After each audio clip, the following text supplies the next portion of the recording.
প্ৰকল্পৰ বিষয়বস্তুটি হৈছে ৰিফৰেষ্টেশ্যন অৰ্থাৎ পুনৰ বনানীকৰণ। পুনৰ বনানীকৰণ মানে হৈছে ধ্বংস হোৱা বনাঞ্চলসমূহত আমি পুনৰ বৃক্ষৰোপণ কৰি কেনেদৰে সেই মাটিখিনি আৰু সমৃদ্ধিশালী কৰি তুলিব পাৰোঁ। আজি আমাৰ এই প্ৰকল্পটোৰ মূল উদ্দেশ্য হৈছে বনাঞ্চল ধ্বংস হৈ যোৱাৰ পিছত কেনেদৰে আমি পুনৰ এটি ধুনীয়া সেউজীয়া বনাঞ্চল গঢ়ি তুলিব পাৰোঁ।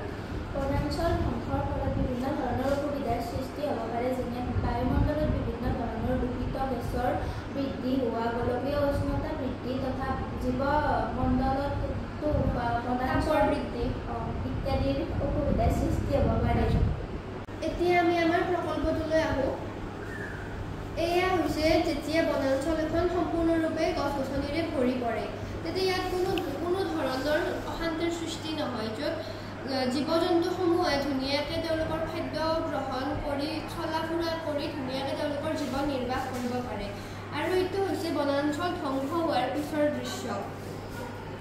বনাঞ্চল ধ্বংস হৈ যোৱাৰ ফলত ইয়াত মাটি শুকাই গৈছে, যাৰ ফলত বিভিন্ন ধৰণৰ সমস্যাৰ সৃষ্টি হৈছে। গছ-গছনি শুকাই যোৱাৰ ফলত জীৱ-জন্তু ইত্যাদিৰ ঠাই নাইকিয়া হোৱাৰ ফলত বিভিন্ন ধৰণৰ মানুহৰ বাসস্থানত যোৱাৰ ফলত মানুহৰো বিভিন্ন ধৰণৰ সমস্যাৰ সৃষ্টি হৈছে।